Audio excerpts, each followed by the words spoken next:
All right, so on your sticky note, so I'm going to be covering, we're not going to go in order of the values, just for a couple reasons. But the first thing is I'm not able to go later because I have to leave after this. But I want you to write down what you, in your words, think say it, do it means. So the value is say it, do it. And I want you to write down what you think that actually means.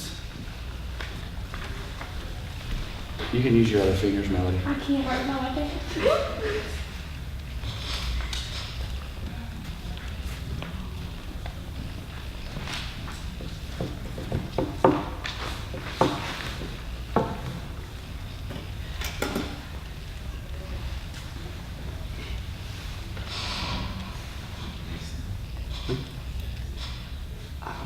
You need another pen over here?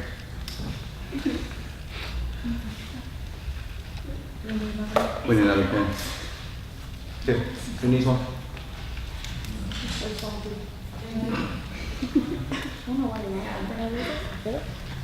I'll take it.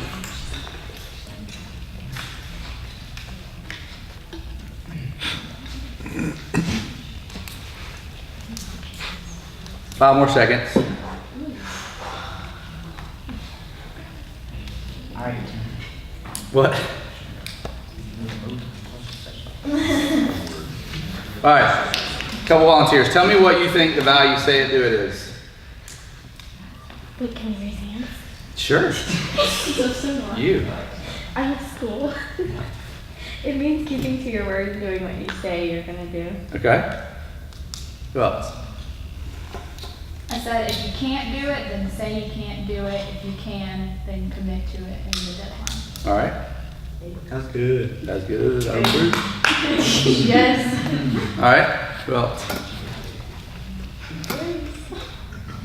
Yes. If you say you're gonna do something, you better do it, because I think it's like, no, it's not even trying to be funny, but like communication's important. If you rely on someone to do something, they expect you to do it, and then if you let them down, it's like, they don't, Mm-hmm. yeah. Yes. Good point. Anybody else? That has anything different than what's already been said? I mean, I'd say at least just have a plan in place to execute it. Even if you can't, like, at least communicate it before the deadline. Not wait till the last minute, but at least have a plan in place to execute it. Meaning, what do you mean? If you say you, to elaborate what you're trying to say. Like, even if you know the deadline's coming, even when the deadline gets here, you can even communicate, hey, I'm not done, but I've got a plan in place to get it done. Gotcha. You know, move your date or whatever. Okay. Yes. So yes, the definite, everything that you guys said is actually part of the value, but what we actually want it to be is close to what Jordan mentioned. If you say you can do it, you must do it. If you can't do it, say you can't up front. If you say you can, if you say you can do it, you must do it. If you can't do it, say you can't do it in advance. And we're going to talk about it a little bit. We're going to talk about it at the very end of our time together, of how you do this well, and how I think it's best practice, not just at Chick-fil-A, but in life. So I want to cover a couple things. I'm going to tell you a little bit about my process and say it, do it.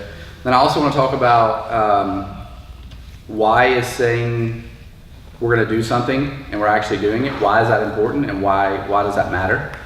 And then I want to talk about how do you do it well. I mean, we can talk about, we all know, you know, if you say you're going to do something, you don't do it, it's not good integrity, it's not good character. But what are some practical ways that we can actually do that? So about 3 or 4 years ago, I had my 360 was done on me. So we've been doing this probably 4 years. I think we did them in 14 was our first year, because we visited the home office, and Tim Tatopoulos, our VP, or our president now, he said, we asked him what his biggest opportunity was when he was our age, and he said knowing his blind spots. And from that, we implemented our 360 reviews. And so my 360 about 4 years ago came out, and it was very clear. I had been in my role for about probably 2 years. And it was very clear that people did not trust what I said. basically they were saying, I was gonna go back and find one of my old 360s, but we were doing them on paper then and I couldn't find them. So, a little backstory on that. We were doing 360s and then I would take the 360s. It would take me about 3 to 4 hours to calculate all the data. And then one day Austin was like, why don't you just use Google Doc? I'm like, what's Google Doc? And so then it turned into like 15 minutes. So the 360 came out and it said, I vividly remember, and I'm sure others remember as well, because some of the people here, I would say I was gonna do something and I wouldn't do it. Examples were, oh yeah, absolutely, we'll interview you, come on in. I'd be gone. The people would show up and Jacob or Anthony, hey Matt, Jordan's here for an interview. Who? Jordan. Well, I'm not there. And they're like, well, what do you want us to do? I'm like, either they got to come back or I have to interview. You got to interview them. And I couldn't come back at that point. And so what that did is it began to create this vicious cycle of you can't be trusted. And so for 3.5 years, 4 years, past 4 years, I've had to work on how do you build trust back. I vividly remember Tony's like, you need to read this. And it was The Speed of Trust. And it was talking about, how do other people trust you, but more importantly, how do you trust yourself? And so I don't think we talk about that enough. We often talk about how do you allow others to trust you? But if you don't fully trust yourself, no one's ever gonna trust you. And so I would say I would accomplish a task by a certain date and then it wouldn't happen. And then I had to say, guys, I'm really sorry I didn't complete that task. And so all I have to say is this, I have not mastered this by any means, but I can tell you this, I've gotten tremendously better at it. And it's only because I was able to implement some things in my life that we're gonna talk about at the end in order for me to actually do that. So, Jacob, Anthony, Tony, I guess y'all can vouch for that I was like, you think I'm ADD now, it was bad. So, that's what I want you to know. I'm not speaking because I've mastered it, I'm speaking because I've experienced it. Some people just have it naturally. They can actually, they've always been trusted. Like Tony, he's been disciplined for that. He's been able to say and do what he's gonna do, so. Deanna Cookaboo. Do what? Deanna. Miss Deanna, yes, the same way. Maybe it comes with age, so. Wow. Anyway.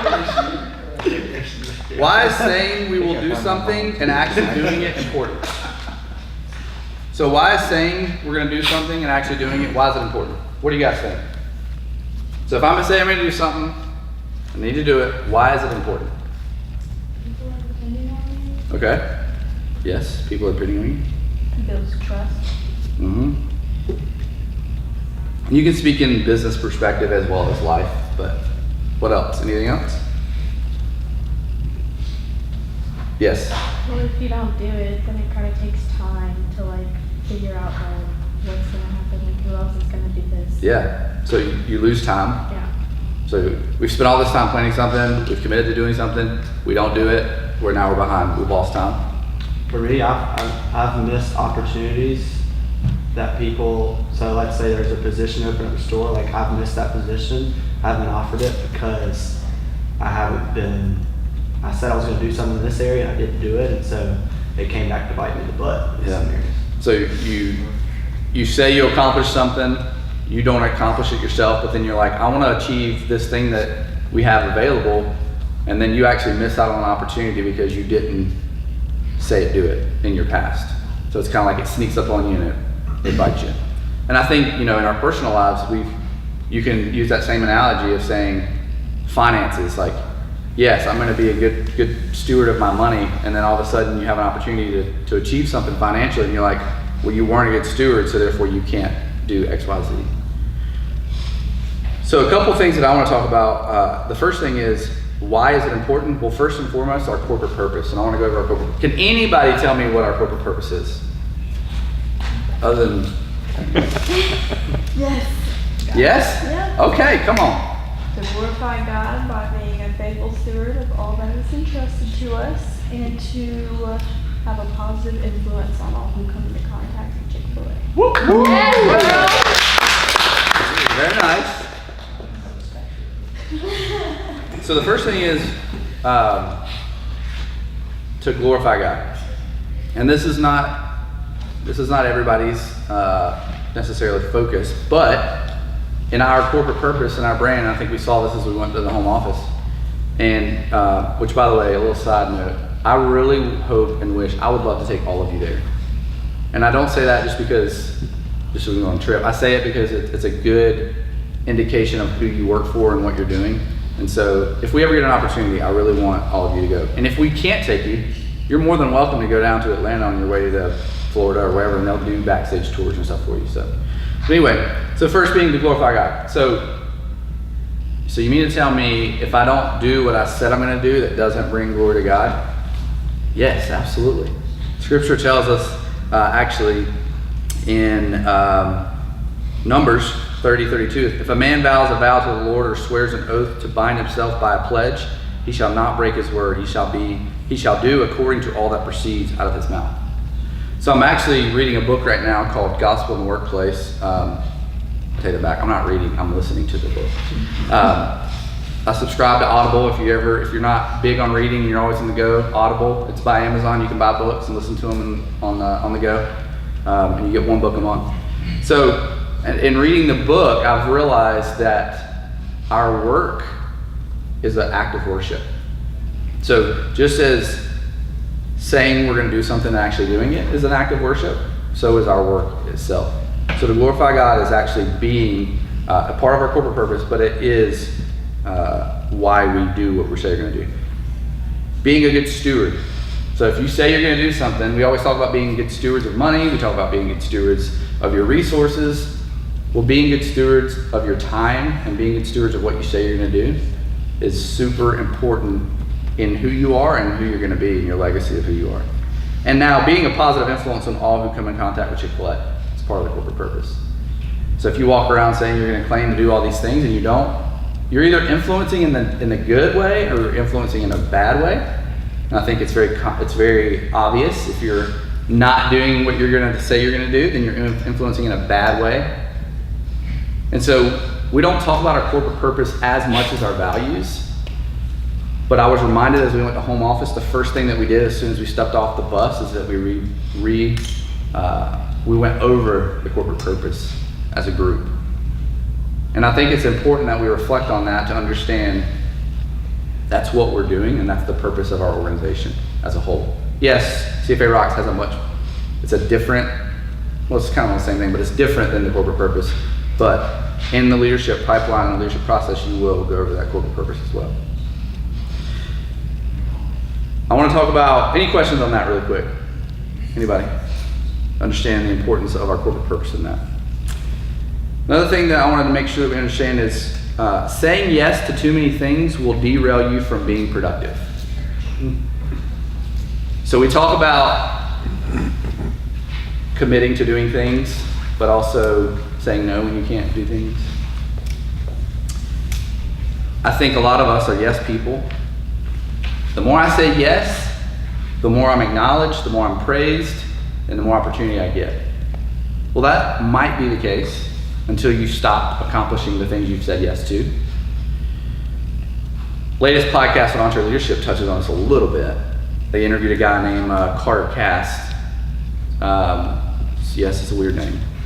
But the number one derailer amongst most leaders, very common in millennials, is being overextended.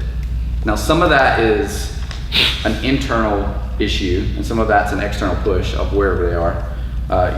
We have high expectations. A lot of organizations have high expectations. And so, what the problem is in it is we have problems prioritizing tasks. We have problems being organized. We can't say no. And then what happens is that your word becomes no longer valid. And so I think you can think in your life, you could probably think of scenarios where you're like, yes, I'll do that. And you go home and you're asked to do something, yes, I'll do that. And you go to church, yes, I'll do that. Then you go back to work, and you're like, yes, I'll do that. One of the things that I had to realize about the same time that I was being pushed on my say it, do it, is that not everything from heaven had my name on it at church. And not every situation and opportunity in the store had my name on it. And not every opportunity within my family had our name on it. And so understanding how to say no This is important because you gotta know when to say yes and you gotta know when to say no.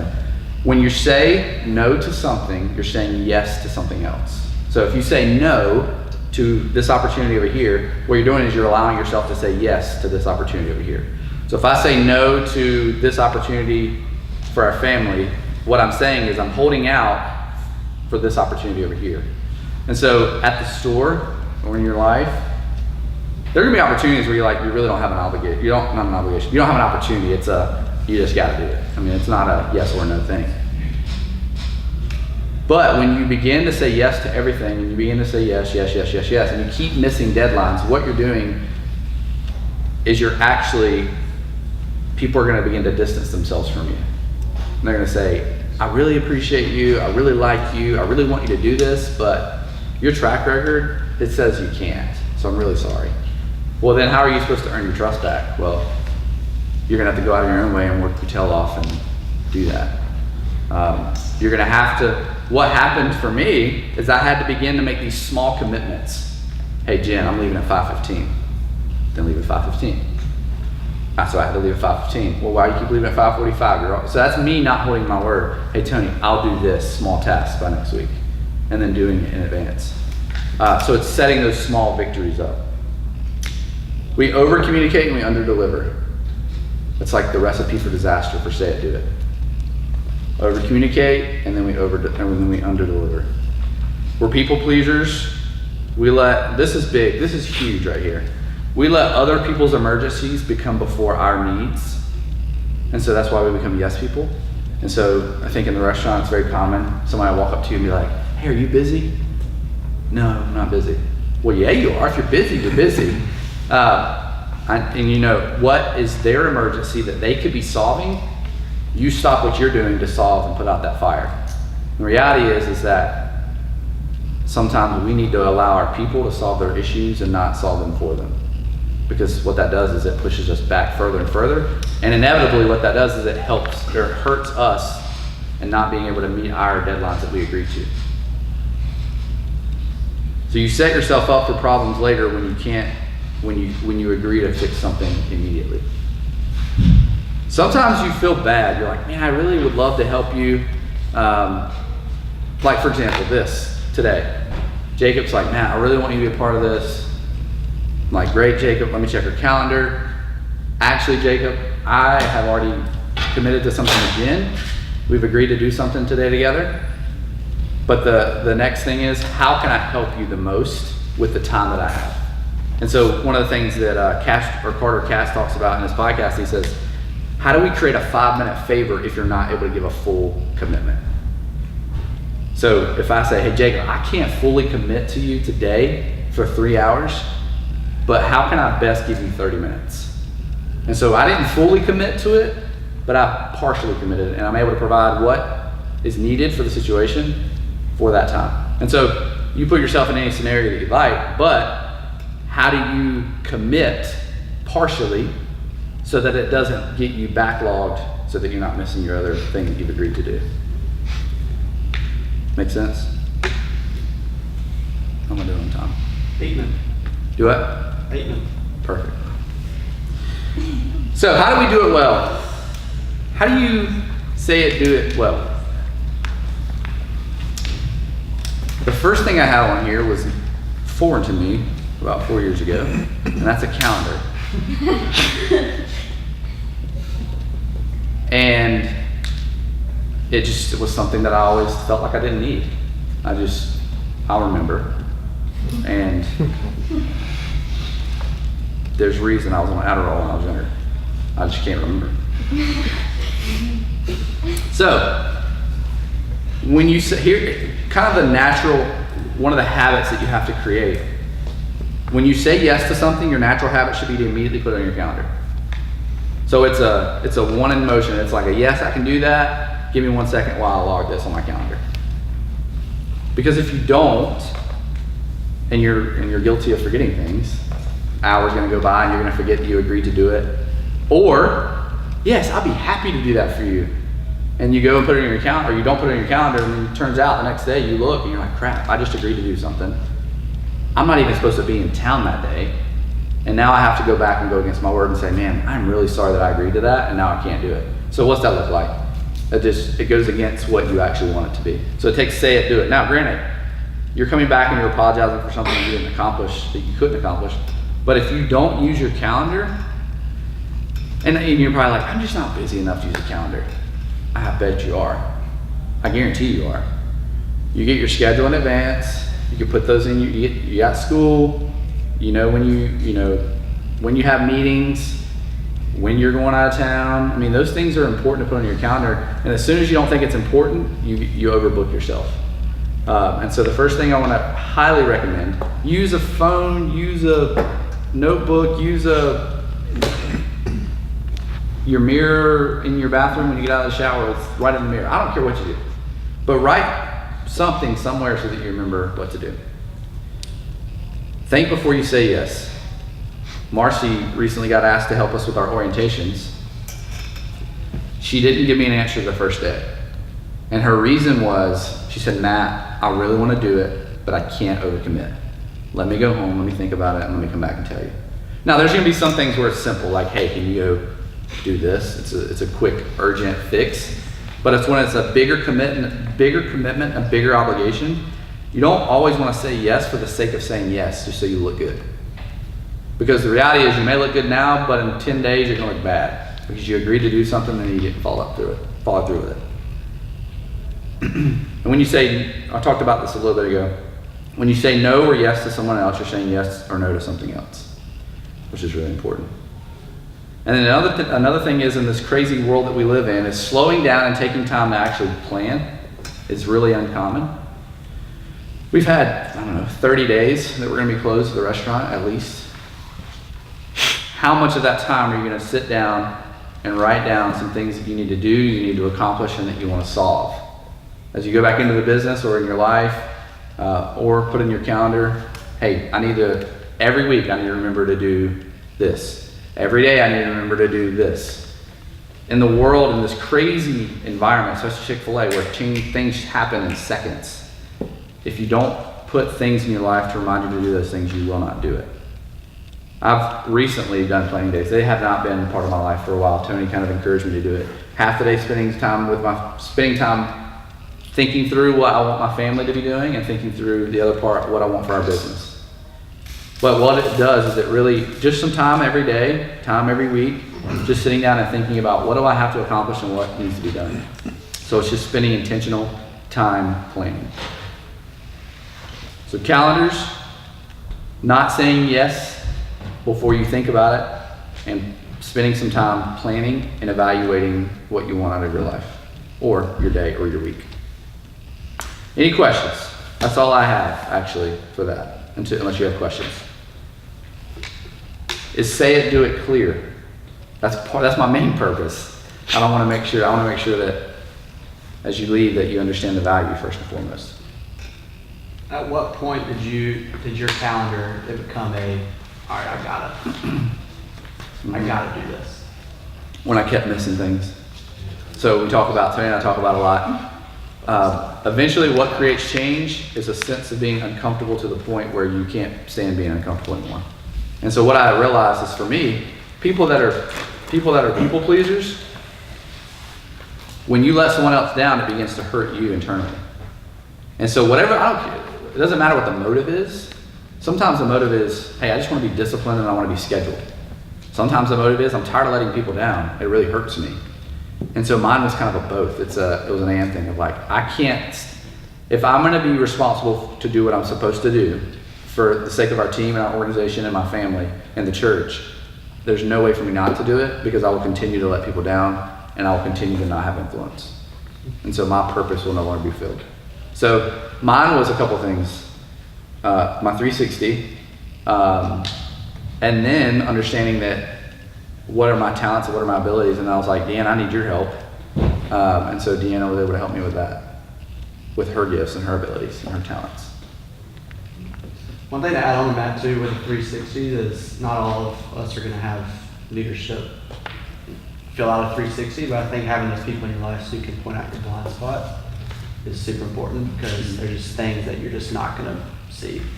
And that sometimes people just walking by won't say to you, but if you have a intentional relationship with that person of, hey, I need you to point this out where I suck at this or where I'm good at this.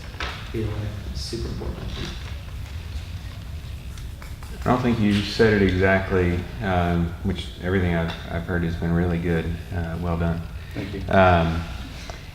Why do we say yes all the time? And you kind of touched on this. We're people pleasers, right?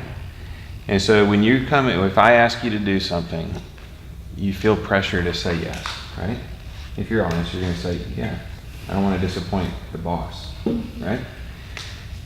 But I want you to, and this is, I'm speaking directly for me, but I think I can speak for all our other leaders. And so when I'm looking at our team and who's got potential and who has the potential for greater responsibility, it's the people that I trust the most. Not the people I like the most. Not the people that smile at me the most, unless I'm a customer. It's the people I trust the most. And so when do you build trust? Well, you actually build trust when you have the courage to say no at the right time. And so a lot of times when a young leader's coming up, yes, you need to complete the tasks if you say yes, but when I really know I can trust you is when you're willing to give me an immediate disappointment in order for the long-term trust. So if the answer is no, you're going to disappoint me either way, right? Let's just be honest with that, right? So if the answer is no, you're going to disappoint me or the other person. If you say it no up front, you're building trust, which is ultimately what matters. So trust me when I say those no's are valuable, and they're recognized. And yeah, I might be disappointed in the moment, but that's okay, because we don't run the business on that. We run it on trust. If you say yes, though, you have to do it. Any excuse is a breach of trust, and so it doesn't matter. That's one of the things from Speed of Trust that really hit me. Is I always thought trust was whether I'm being honest with you, like if I mislead you or if I'm being honest with you. But trust, it's also competency. If I say yes and I can't do it, that's no excuse. I got to do it. So there's no excuse if the answer is yes, and if you can't do it, just say no up front. You will grow, and we will get better, and we'll build trust in the long run. And that's actually going to be an opportunity for you as you learn to say no. One of the things, going back to that and saying yes, I think we can all relate to this, is when someone asks you to do something via text, phone call, in person, if you say no to that individual, like in your life, you always feel bad. Like, oh man, they asked me to go to dinner. This is like the third time they've asked me to do this. And a lot of times we're like, we should go. Like, we haven't said yes in a while. But if you're known for a person that's trusted, when you say yes to something, they know that you're fully bought in and you're committed and you're not going to flake out. And when you say no to it, they know that there's something else that's more valuable. And so you have to kind of set those boundaries. And it's hard and it's difficult. But it's nice to be to the point where people, when you say yes, I'll be there, 30 minutes before, you're not waiting for that text to be like, oh crap. Are they going to back out? Are they going to back out? I just feel like they are. You know, you all have those people in your life until you know, hey, I'm fully trusted. They're going to do what they say to do.